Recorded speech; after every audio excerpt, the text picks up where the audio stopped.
On a winter morning, when the sun was still buried beneath layers of cold mist, the Austrian philosopher Ludwig Feuerbach wrote in his diary, "Man is what he drinks." At the time, he could not have known that centuries later.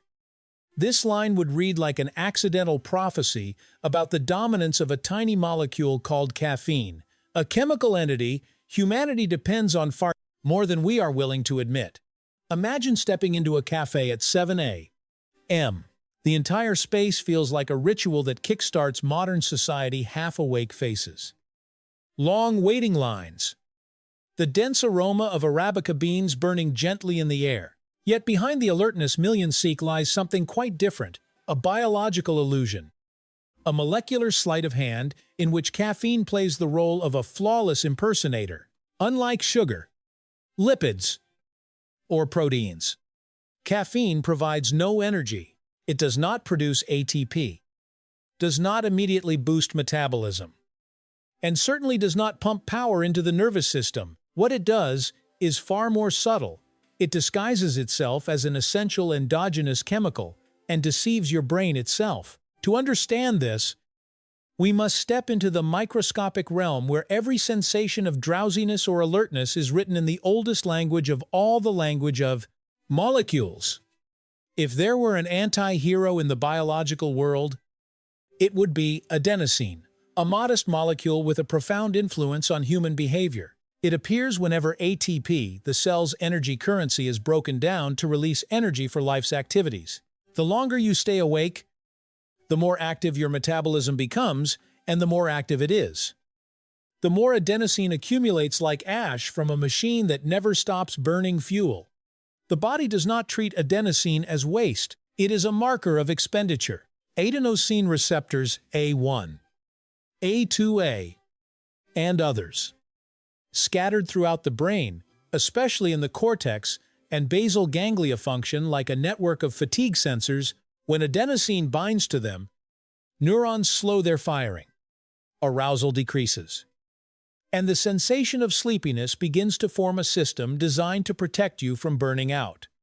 Then caffeine enters as an impersonator. Structurally, caffeine resembles adenosine just enough to fool its receptors. Imagine these receptors as biological locks designed to accept a specific key. Adenosine is the real key. Insert it. Turn gently, and the nervous system shifts toward rest. Caffeine is different. It is a counterfeit key, crafted with precision, fitting into the lock but unable to open the signaling door. When caffeine occupies adenosine's place, it does not activate the fatigue signal. The brain scans the system, sees the receptors still silent, and misinterprets the body as being in a state of alertness. This is the moment the illusion begins. Instead of addressing the root cause of sleepiness, caffeine simply disables the alarm system and convinces you that nothing is wrong. The confusion produces a powerful illusion. We believe we are alert because the heaviness disappears, but it is like silencing a fire alarm in a house that is quietly smoldering.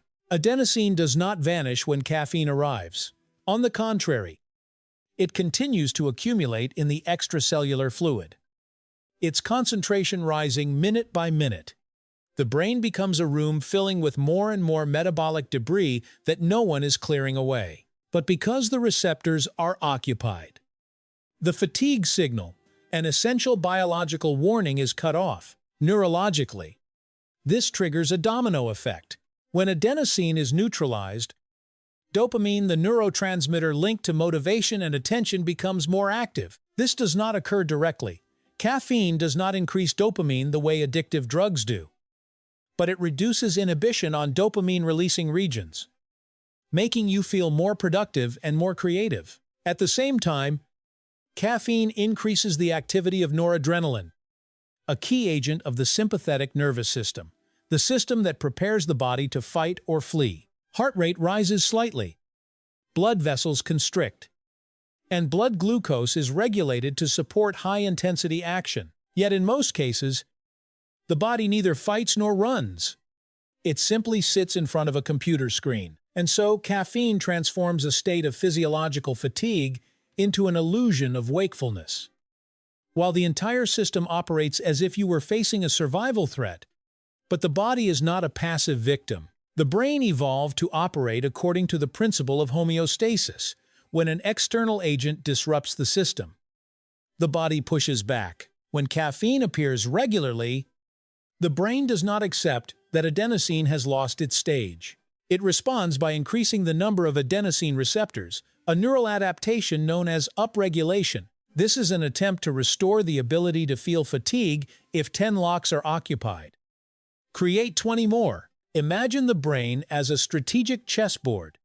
Caffeine occupies several critical squares, preventing adenosine from advancing. But as the number of squares increases, caffeine no longer has enough pieces to control the entire field. The result is that the old dose stops working.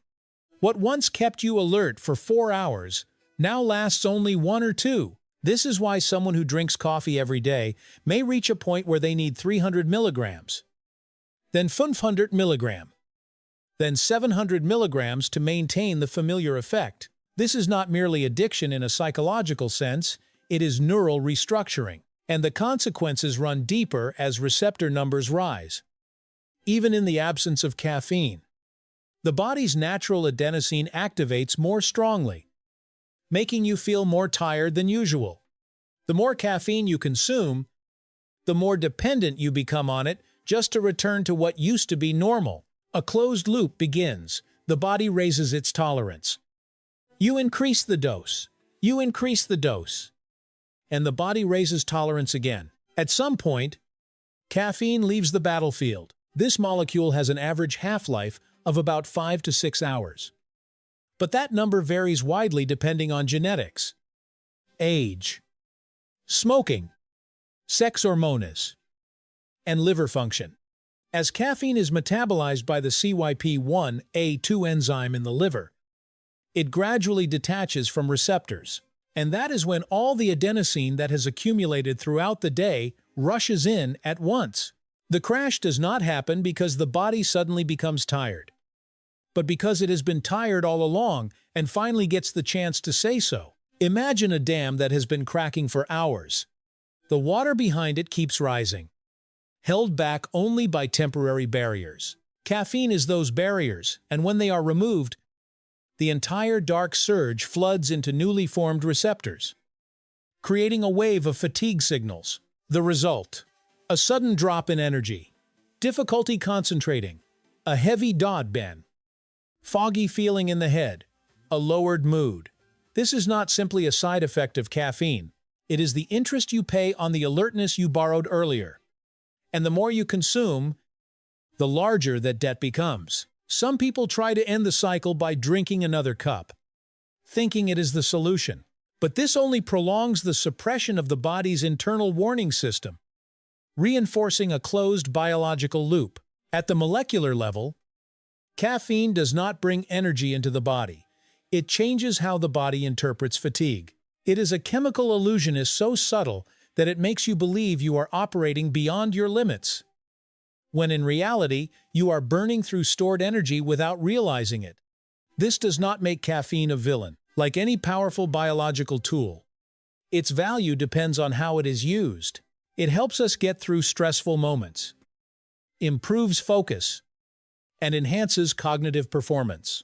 But when used daily without understanding the mechanism, it becomes a kind of biological tax, a tax on fatigue, one that postpones rest and makes the body pay with exhaustion later in the day. The question is not, is caffeine harmful, but are you using caffeine to support productivity or to avoid natural fatigue?